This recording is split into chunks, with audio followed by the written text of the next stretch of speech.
y de esta manera garantizando esa participación que todos los ciudadanos aspiran tener para poder elegir a nuestras autoridades de las distintas instancias. El pueblo ecuatoriano demanda leyes que reactiven la economía familiar. Ya no se vería la afectación este próximo mes de abril. Eso es lo que se le ha pedido a la Corte, que falle con efecto retroactivo. Televisión Legislativa presenta TVN Noticias Dominical con Mariela Logroño. Amigos y amigas televidentes, ¿cómo están? Bienvenidos y bienvenidas a la emisión dominical de TVN Noticias con los hechos más relevantes ocurridos durante esta semana. Gracias a quienes nos sintonizan a través de Canal 42 en Quito y también en nuestro sitio web tvl.asambleanacional.gov.es. Soy Mariela Logroño y es un gusto compartir con ustedes este espacio de noticias.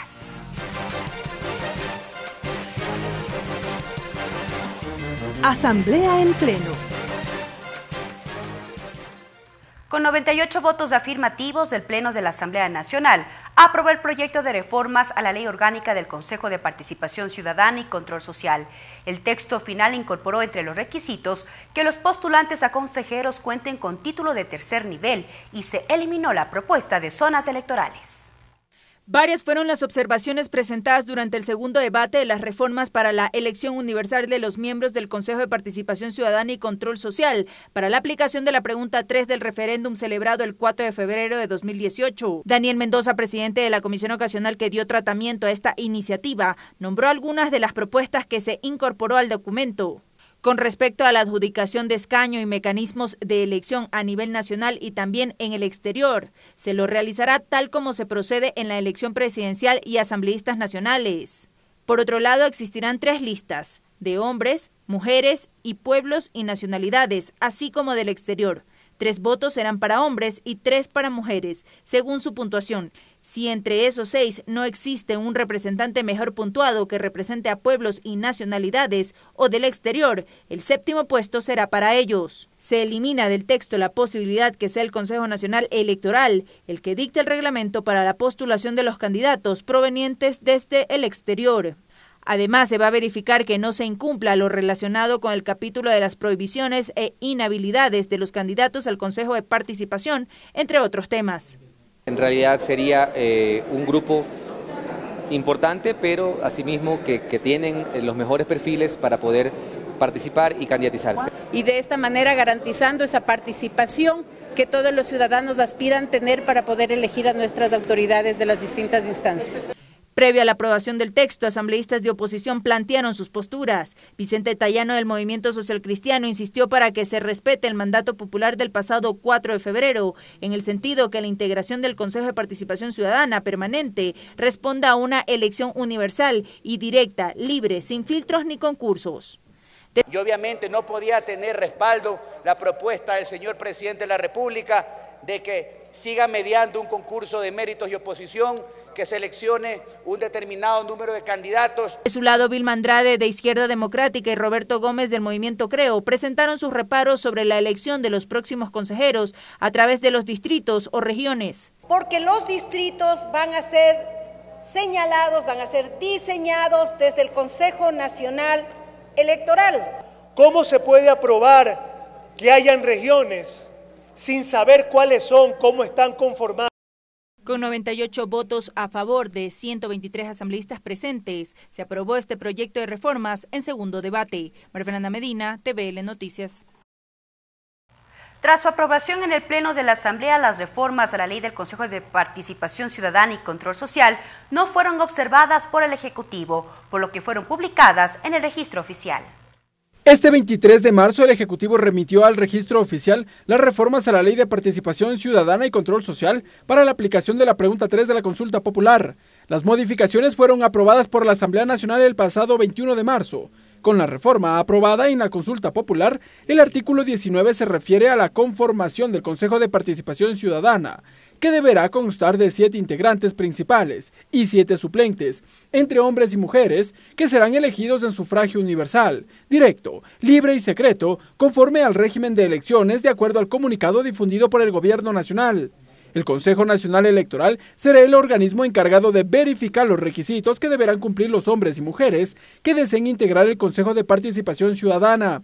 Los nuevos consejeros ejercerán sus funciones durante 4 años. Además, podrán postularse quienes formen parte de organizaciones sociales, así como ciudadanos y ciudadanas a título personal. Ahora será el Consejo Nacional Electoral el encargado de aclarar el período electoral de cara a los comicios del 2019. No se descarta que las elecciones seccionales se las realice en marzo del 2019. Ricardo Bravo, TVL Noticias.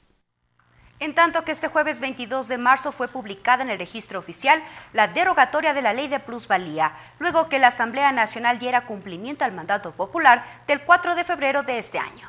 Esta ley es para los especuladores de tierra, para evitar las burbujas inmobiliarias. El anuncio lo hizo el expresidente de la República, Rafael Correa, durante un enlace ciudadano el 26 de noviembre del 2016. El envío a la Asamblea Nacional de un proyecto de ley para evitar la especulación de la tierra conocida como Ley de Plusvalía, con carácter de urgente en materia económica. Su tratamiento generó fuertes críticas, en particular del sector de la construcción, pues argumentaron que la iniciativa frenaría la actividad ya afectada por la recesión. Esto además incidió que cientos de ciudadanos salgan a las calles a rechazar esta medida. En imágenes observamos del sector de la Tribuna de los Chiris, donde durante varios días ciudadanos permanecieron en vigilia para que la propuesta no se apruebe. Pese a los cuestionamientos y mayores modificaciones, la propuesta fue aprobada. Con el cambio de gobierno en mayo del 2017, el presidente de la República, Lenín Moreno, emprendió un acercamiento con todos los sectores sociales y empresariales. Producto de ello nació la iniciativa de derogar la ley que tantas dudas generó, en particular al sector de la construcción. Ello conllevó a impulsar una consulta popular el 4 de febrero del 2018. Posteriormente, trabajaremos sobre propuestas para combatir la especulación e impulsar el sector de la construcción. Un 63% de los electores aprobaron la pregunta número 6 sobre la ley que pretendía evitar la especulación del suelo. Desde la Asamblea Nacional se conformó una comisión ocasional para la aplicación de lo decidido por los ciudadanos. Fernando Burbano es integrante de esta comisión ocasional. El pueblo ecuatoriano demanda leyes que reactiven la economía familiar. Con fecha 21 de marzo del 2018, el gobierno ecuatoriano informó que dispuso la publicación de la derogación de la ley de plusvalía, en vigor desde el 2016. Mariela Logroño, TVL Noticias. Los últimos hechos violentos registrados en la frontera norte entre Ecuador y Colombia, en la provincia de Esmeraldas, que terminaron con la vida de 3 militares ecuatorianos, motivaron para que las legisladoras Mae Montaño y Roberta Zambrano presenten proyectos de resolución para que comparezcan los ministros relacionados con los órganos de seguridad ante el Pleno de la Asamblea Nacional y expliquen las acciones que se toman como país. Los proyectos de resolución planteados por Montaño y Zambrano se incorporaron en la agenda del Pleno correspondiente a la sesión 507. Sin embargo, su trámite quedó pendiente. Según esas propuestas, los ministros de Defensa, Seguridad y Relaciones Exteriores deberán comparecer ante el Pleno del Legislativo. Estos ataques, señora presidenta, ya no vienen siendo cada mes, sino cada día. Y nosotros lo que queremos, los esmeraldeños, es vivir en paz y vivir en tranquilidad. Hemos tenido muchos desaciertos por parte de gobiernos pasados en la provincia de Esmeraldas. Y no solamente aquejan la pobreza y la miseria, sino que ahora el terrorismo también. Que los asambleístas no nos convirtamos en cómplices en estas circunstancias para evitar que las autoridades comparezcan aquí. No en calidad de conferencistas, no queremos que vengan para expresarle de manera directa al pueblo ecuatoriano el diagnóstico, cuáles son las causas. La convocatoria a la continuación de la sesión 505 del Pleno de la Asamblea, prevista para el pasado jueves, fue suspendida. En ella estaba previsto debatir el proyecto de resolución para la renovación de las autoridades de la Asamblea Nacional, así como la comparecencia de la fiscal subrogante suspendida, Tania Moreno. La presidenta de la Asamblea Nacional enfatizó en la necesidad de avanzar en los diálogos para lograr acuerdos en los que prime el interés nacional. Enfatizar en los diálogos previo a alcanzar acuerdos entre las distintas bancadas para lograr la renovación de las autoridades de la Asamblea Nacional fue el planteamiento del asambleísta Daniel Mendoza tras la suspensión de la continuación de la sesión 505, donde se reemplazarían a los representantes del Parlamento ecuatoriano. Nosotros hoy, como asambleístas, todos y cada uno de quienes conformamos este periodo legislativo, nos comprometemos a ratificar nuestro compromiso con el país. Vamos, primero, a estar presentes en este momento y segundo, a llegar a consensos con las diferentes bancadas. Esto se trata del país, no se trata de una ideología política. Yo creo que el tiempo es muy prematuro como para poder, tampoco la presidenta está recién posesionada, hay que también entender esa situación. De su lado, el legislador Héctor Yepes sostiene que cuando se retome la sesión, se debería renovar el Consejo de Administración Legislativa y posteriormente se ordene desde el Pleno que cada comisión vote dentro de sus integrantes si cambian o ratifican a sus titulares. Y eso es lo correcto, porque una reestructuración tiene que ser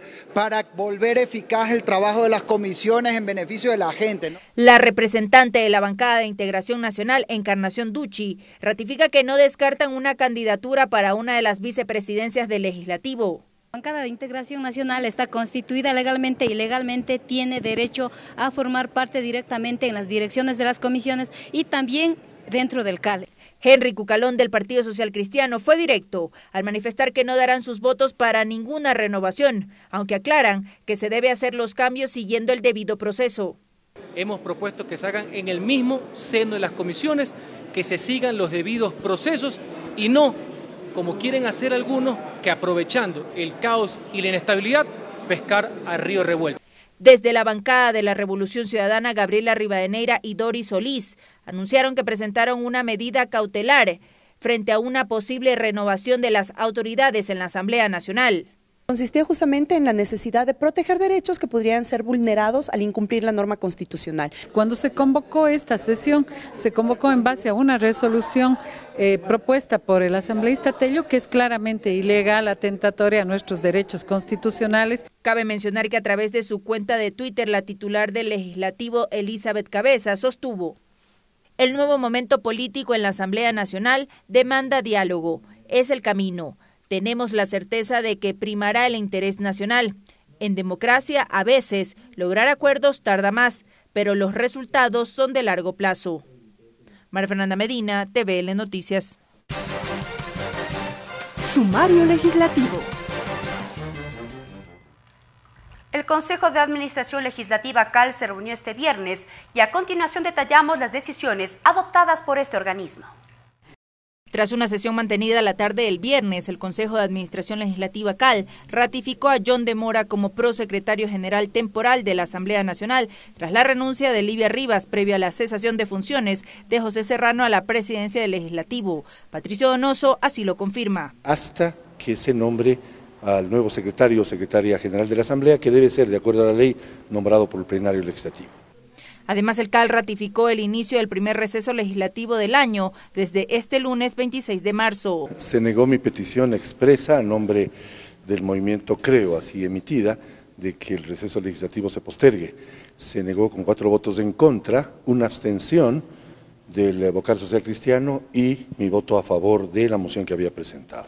Todo esto mientras al interior de la Asamblea Nacional continúa la discusión sobre la renovación de autoridades, tema que estaba previsto, se debate el pasado jueves en el seno del Legislativo y que no se logró debido a la falta de acuerdos entre los parlamentarios. Eso es totalmente normal de que haya una necesidad y una intención de muchos compañeros de ocupar los cargos administrativos y políticos dentro de la Asamblea, pero al final la resolución del bloque es que la decisión que se tome la vamos a adoptar todos y a respetarla. Yo consideré anteriormente y pedí de que haya una reunión entre los jefes de la bancada con el CAL a fin de llegar a un acuerdo. Lo que estamos planteándonos es lo siguiente, y este no es un tema solamente de votos, este es un tema de conducción ética del Parlamento ecuatoriano.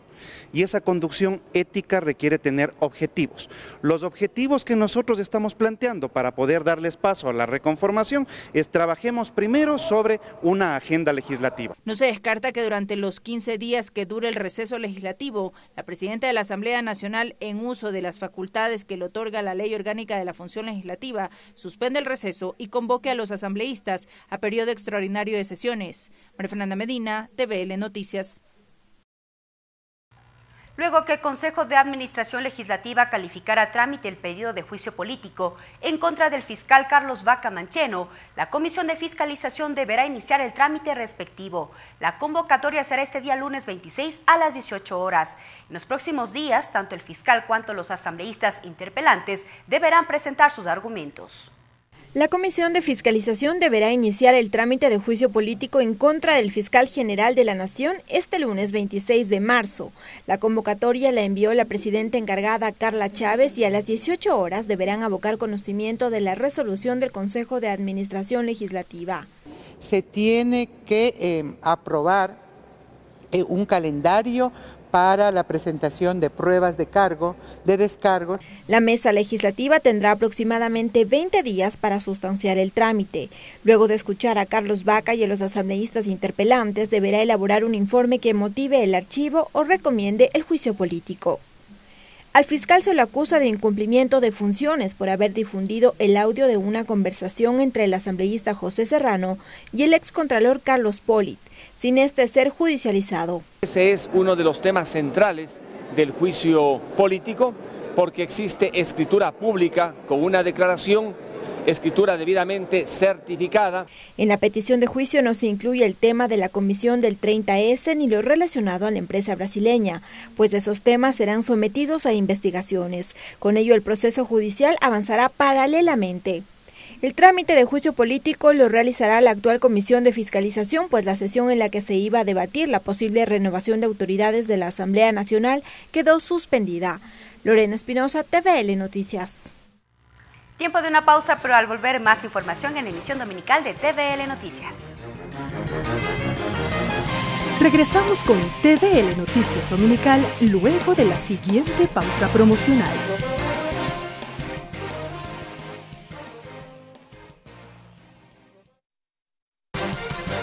Sumario legislativo.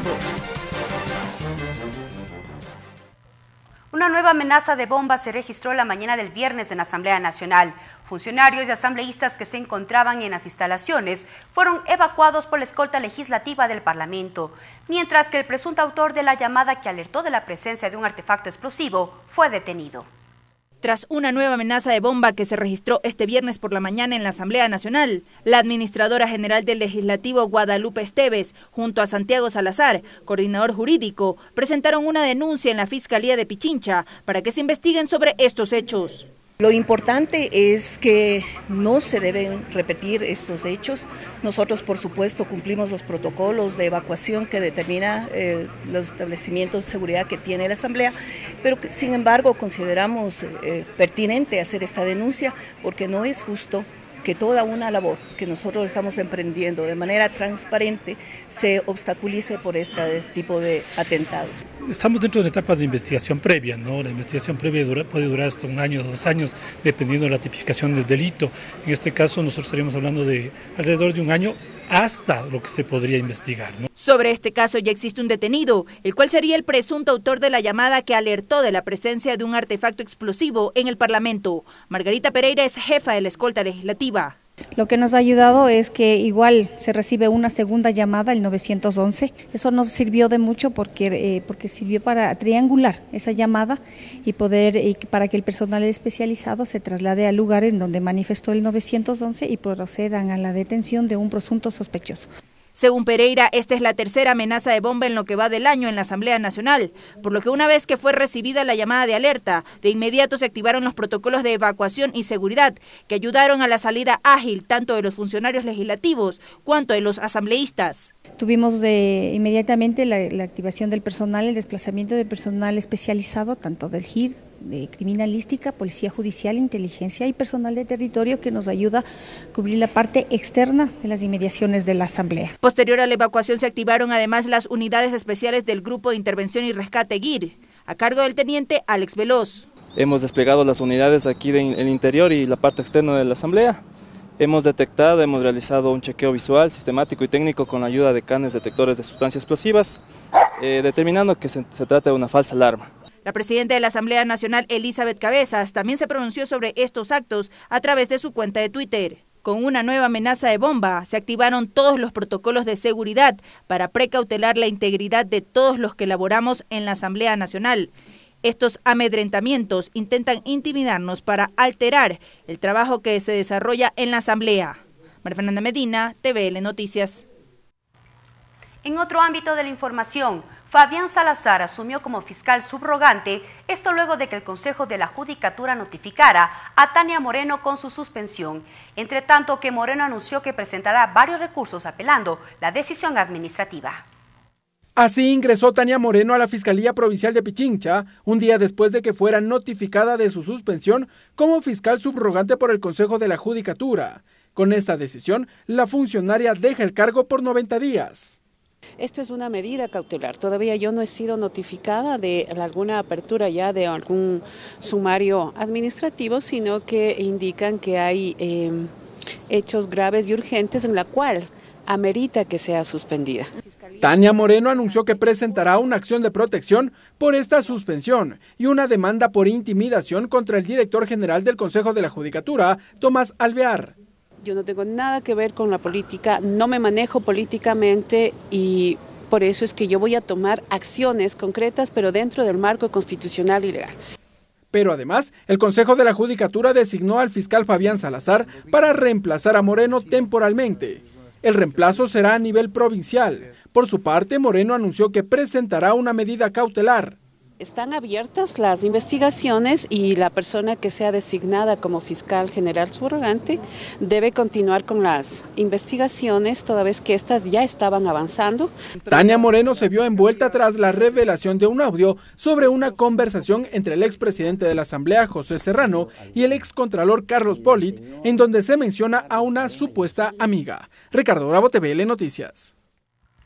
El Pleno de la Corte Constitucional resolvió la restitución de derechos de los trabajadores a las utilidades y libertad sindical. Además, el organismo constitucional dispuso que el Estado vuelva a financiar el 40% de fondo de estas jubilaciones.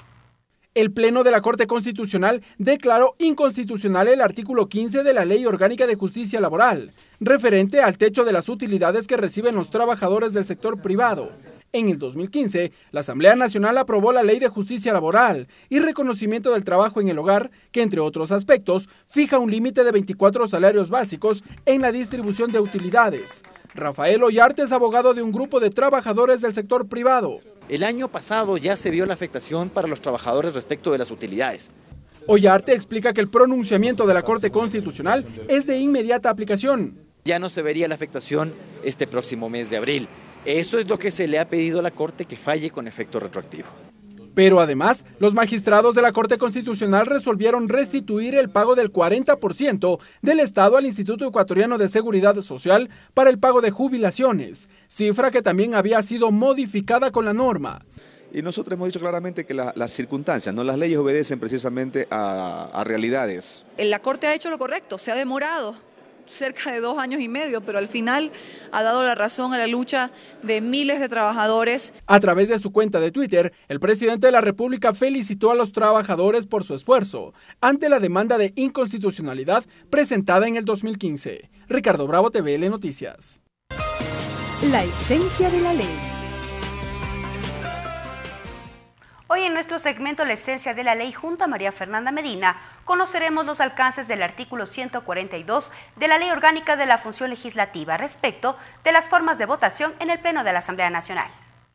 El Pleno es el máximo órgano de decisión de la Asamblea Nacional y está integrado por la totalidad de las y los asambleístas, es decir, 137 parlamentarios. El voto se podrá expresar previa determinación de la presidenta o presidente o por la decisión de la mayoría absoluta de los miembros de la Asamblea en las siguientes formas. De forma ordinaria, a través del tablero electrónico y en caso que no esté disponible, se lo hará levantando la mano. No se podrá combinar la votación manual y electrónica en una misma votación. Sí, normalmente utilizan la forma ordinaria a través del tablero electrónico, pero a su vez también lo realizan de forma, que es a través del tablero electrónico, con la salvedad de que aquí sí hacen el voto razonado o el voto motivado del por qué en algunas de las circunstancias cuando exigen cuando las circunstancias ameritan, pero es un poco del derecho a la réplica, pero normalmente lo que lo hacen es de forma ordinaria. De forma nominativa, mediante lista y en estricto orden alfabético, las y los asambleístas presentes tienen la obligación de expresar su voto sin argumentación alguna al ser mencionados. Solamente aquellos asambleístas a quienes se haya omitido o no hubieran estado presentes al momento de ser mencionados podrán consignar su voto en un segundo llamado. Este tipo de votación, según Hernández, se llevó a cabo cuando el legislativo sesionó por primera vez en Guayaquil. En donde efectivamente los asambleístas dieron su consentimiento con el levantamiento de la mano en los casos que no fue ni siquiera con la mano, sino que era con un cartoncito de sí o no. De forma nominal, mediante lista y en estricto orden alfabético, las y los legisladores presentes tienen la obligación de expresar su voto. Cada asambleísta dispondrá, si así lo desea, de un máximo de 3 minutos para justificar su voto, sin derecho a la réplica o contrarréplica. Solamente quienes cuyo nombre hubiesen sido omitidos o no hubieran estado presentes al momento de ser mencionados podrán consignar su voto en un segundo llamado. El voto podrá ser afirmativo, negativo, abstención y en blanco. En este último caso, estos votos se sumarán a la votación mayoritaria y se computarán para la conformación de la mayoría absoluta. Además, las mismas normas se observarán en lo que fuera aplicable en las comisiones especializadas y en el Consejo de Administración Legislativa, en cuyo caso serán las presidentas o presidentes quienes establezcan el tipo de votación y la mayoría de asambleístas quienes puedan modificar esa disposición. Dentro de las formas de votación también existen los tipos de sufragios y su aplicación para la toma de decisiones al interior del Pleno. Estas son 3. Mayoría simple es el voto favorable de la mitad más uno de las y los asambleístas presentes en la sesión del Pleno, y mayoría absoluta, el voto favorable de la mitad más uno de las y los miembros del Parlamento ecuatoriano. El abogado Diego Hernández explicó cuándo se aplican estas votaciones. Para decisiones en mayoría simple puede ser, por ejemplo, en el caso de un cambio de orden del día, en donde no están todos los miembros del Pleno, pero deciden la mayor cantidad de los asambleístas presentes deciden dar el cambio del orden del día, donde sí se necesita de una mayoría ya absoluta como tal.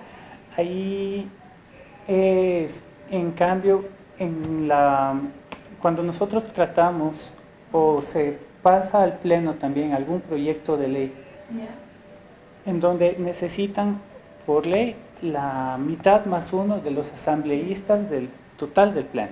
Asimismo, se autoriza con la votación de las 2/3 partes de sus integrantes el enjuiciamiento penal de la presidenta o presidente, vicepresidenta o vicepresidente de la República, cuando la autoridad competente lo solicite fundamentalmente. Es en el único caso en donde se necesita de las 2/3 partes de la Asamblea para proceder a aprobar esto. En la actualidad, al interior del Parlamento no existe otro procedimiento para el ejercicio parlamentario, pues todas las disposiciones se rigen en función de la Ley Orgánica de la Función Legislativa y en ciertas ocasiones en base a la Constitución. En una próxima entrega les presentaremos los alcances de otras leyes aprobadas en el Parlamento ecuatoriano. Hasta pronto. Y así llegamos a la parte final de la emisión dominical de TVL Noticias. Sigan en sintonía de la televisión legislativa. Hasta la próxima. Televisión Legislativa presentó TVL Noticias Dominical.